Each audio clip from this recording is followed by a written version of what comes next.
Thanks everyone for joining the keynote today. My name is Koen, and I'm one of the co-founders of Autoscriber. I want to start with quite a rather sad fact, and that is that for every hour with a patient, a doctor spends 2 hours of admin. And I think it's safe to say that there's no doctor on the world that starts studying medicine realizing there's going to be so much admin involved. And also, if you kind of plot it in your own, I think most of us have office jobs, but imagine that if you have like a meeting, you do your Zoom or your Teams call, and then afterwards you have to write up what was being said for the next 1.5 hours. And that's kind of the daily reality for most doctors all over the world. So it's a big problem. It's the #1 reason for burnout in healthcare.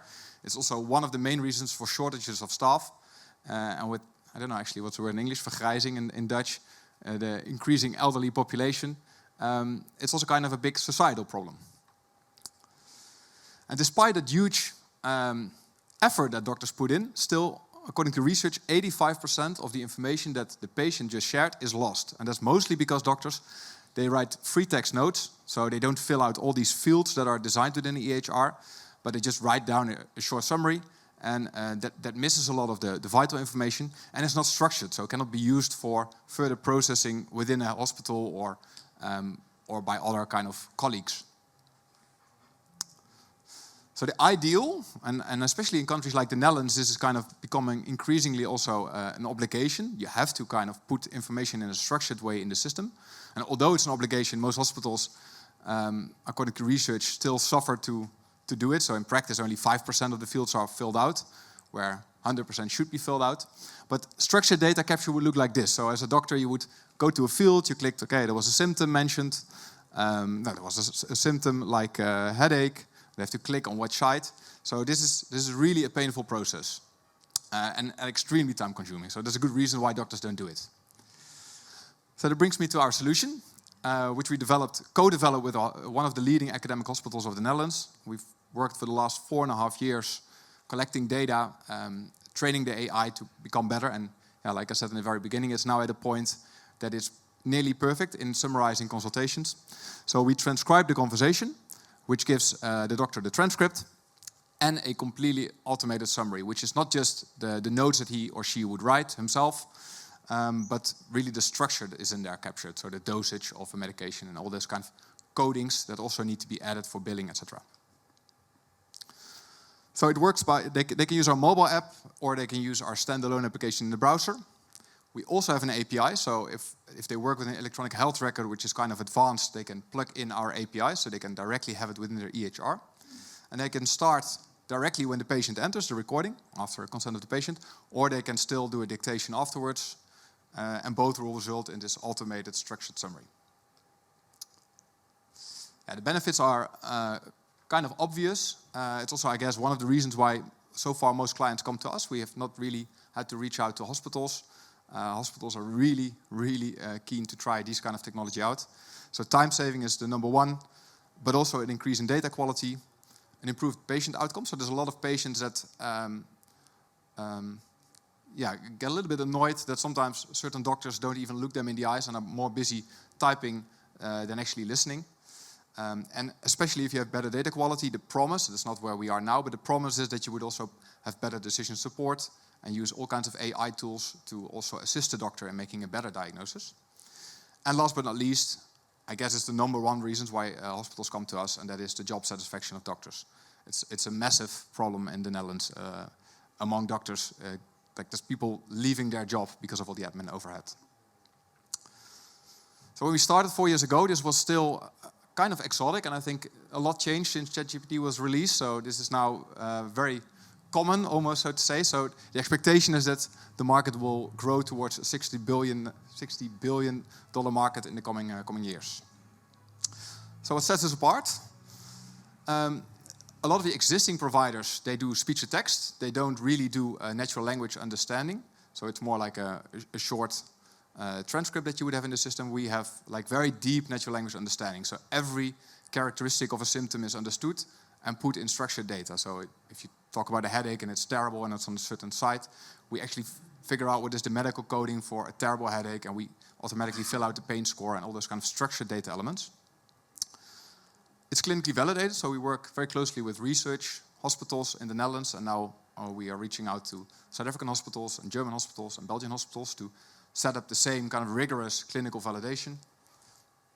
It's an EU first product, so most of our competitors are at the moment still US based, focused on US regulations and also processing data within the US, and that doesn't make them GDPR proof most of the time. And we support the major EU languages, so we're busy rolling out to more languages, but German, French, Spanish, Dutch and English are now on our roadmap. This guy is actually, it was, although I'm a co-founder, it was not my idea. We were approached by the Leiden University Medical Center. This doctor was, I guess 6 years ago, he started with this. He was quite a visionary. He started recording with patients. He didn't have any AI, but he was thinking, if I have a large data set, we can actually start using AI in a couple of years to build a tool like this. So he's been very instrumental in building the product. And since then, yeah, we have a lot of doctors that love the product so much that they kind of go out on LinkedIn and kind of explain to their colleagues how different their job can be if they use tools like this. So if anyone in the audience is a doctor, or if you have an EHR or whatsoever, please come to our booth in the other room to have a chat.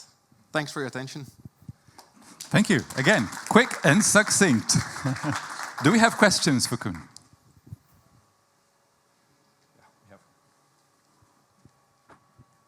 Hi, thank you very much for the presentation. I was just wondering, can you share some of the experiences that on how the doctors actually use that during consultation? So do they put like a mic on their desk and talk to the patient about it? How does that work? Because I mean, you say that if the doctor doesn't really interact with the patient but is clicking all the time, patients don't wonder. Whereas if he was going to say something like, this dialogue is going to be recorded or something, that might be different. Yeah, no, very good question. So it was also my first question to that doctor when he approached us. I said, okay, but do patients want this? Are they not scared for their privacy? And kind of an interesting fact in that sense is that almost no patient so far in our history has said that they're not okay with the conversation being recorded. But that's how it starts. So the doctor explains why they're doing this. I think there's a lot of understanding also among patients of the problem that doctors suffer with all the admin work. I think it's quite a well-known problem also outside of the medical world, that there's so much. So I think that is an important thing. And then, yeah, after that initial explanation, doctor and patient typically completely forget about the software being there. And at the end, the doctor stops the recording, and then after 10 seconds he gets a summary. Then the patient's gone and he makes the edits. And so apart from the very start of the conversation, not much changes during the rest of the conversation. Thank you, Koen. Thank you for the question. One more? Anyone? Yeah, we have one. If there's any topic during the conversation that's not actually medically relevant, is this filtered out by the system, or will the whole conversation be summarized? And is this maybe a problem for the doctors if then the summary is longer than they would actually do it themselves? Yeah, that's a very good question. So we put a lot of effort in kind of making sure that the summary is very to the point. So it's at the moment it's very good at filtering out all the not relevant facts. But for example, if you mention that you went to a holiday and you have a stomach pain, that actually could be relevant. And it's also good at picking those kind of things up. One of the new features we're adding over time is that in the coming months is that it can also split different conversation, like GPs in the Netherlands. They need to make a note for each symptom that a patient comes from. A lot of people go to the GP and they come with 5 problems, but that's not how the GPs have to administer. They have to make 5 notes in that case. So our software is now being prepared to actually recognize this and to output 5 different notes automatically. Thank you. One more, 30 seconds, quick one. If not, yeah, we have one. Thank you. How about the costs? The inevitable question. Yes. I think we are very sharply priced if you look at the time saving. So we charge between 50 euros and 200 euros depending on usage. And if you take the time savings in consideration, that's a very, very good business case for hospitals.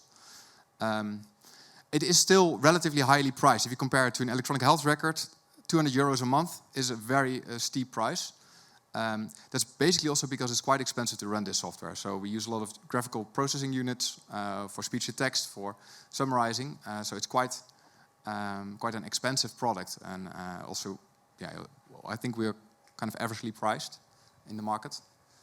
But it's something that doctors have to get used to. The idea that this is that they have to pay these kind of amounts for software, then they're used to that. It's always good perspective, Koen, to say that when it comes to pricing policy, it's something that doctors need to get used to, I suppose. Koen Bonenkamp, co-founder, CTO at Autoscriber. Thank you very much again. Yes, thanks.